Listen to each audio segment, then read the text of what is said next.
All right, let's talk about Cuba. I've been a little lazy or busy, I'll say. I haven't really focused on this thing in Cuba that's been going on for a couple of days now. The Secretary of State talked about it yesterday. I've kind of in the back of my mind been assuming we'll embargo the hell out of them, we'll destroy their economy, and then the next day there'll be a JW Marriott on the beach in Havana, and we'll all be flying down there for spring break.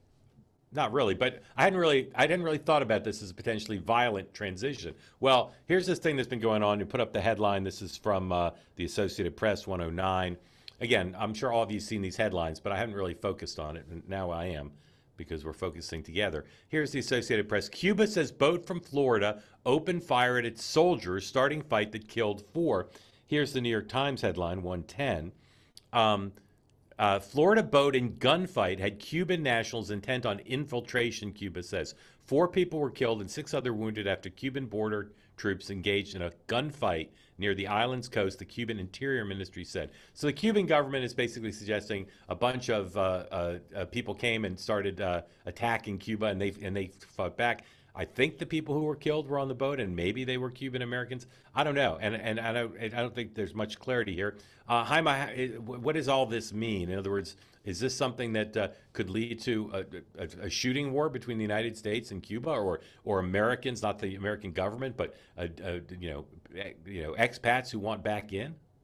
Look, this is not what I thought we would be talking about today, or maybe a week or so ago.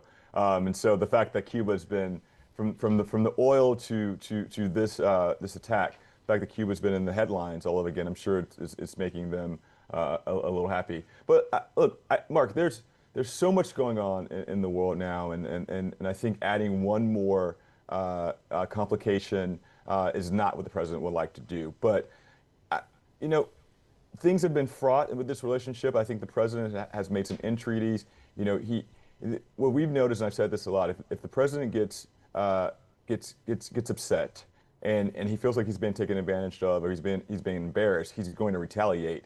And so the Cuban economy is already barely hanging on. And so I think they've got to be a little bit more mindful how they interact with the United States of America, because the president and the Secretary of State can very quickly sanction them to death and sort of further put that economy in a bad place. So I don't know what's going to happen over the next couple of days, but I think they've got to think long and hard about how they continue to interact, and we got to get more information on what this attack really was. But I think the president will not feel any pain and to further stranglehold their economy. Matt Gorman, you're kind of a mercenary, a soldier of fortune. Are you going to head down there on a raft with a slingshot and try to overthrow the Cuban government? I've heard wonderful things about people that have visited Cuba. That's number one. Yeah, Somebody yeah, did it like end of last year. It was beautiful. yeah, Yeah. But separate out this attack. yeah. Even before this, I was talking to folks close to the White House last week on Cuba, and obviously Iran, rightly so, getting a lot of play. Cuba, the one they say is the one to watch. That is it is far more tenuous than Iran when it comes to their leadership. Obviously, Marco, it has a very personal vested interest in seeing that. But number two is they're trying to find their own Delcy Rodriguez in Cuba right now. And there's a weird thing among the leadership down there because they don't want to stick their head up too high. Because again, still Castro brothers are still around. But there is a definite sense that the right person pops up at the right time. White House picks and then we have a Venezuela Part 2 electric boogaloo, so to speak, down there. Couldn't that lady from Miami Sound Machine be the president of Cuba? Gloria Estefan? I mean, she could be the president she'd be governor of Florida if she wanted. Yeah. But that too. All right, let's polymarket this. Will the U.S. invade Cuba this year? 111. Will the U.S. invade Cuba this year? I find this number to be kind of low because I now think we might invade Cuba. 12% chance the U.S. invade Cuba this year.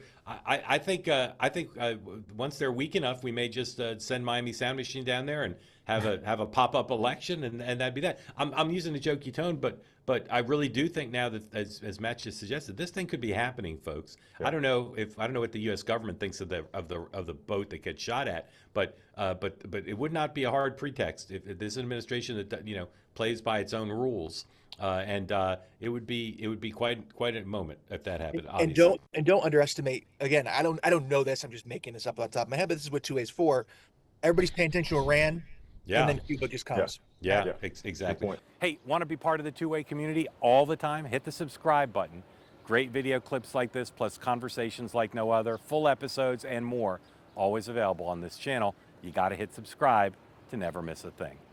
You can now listen to full episodes of The Morning Meeting and Two Way Tonight on Apple, Spotify, or wherever you get your podcasts.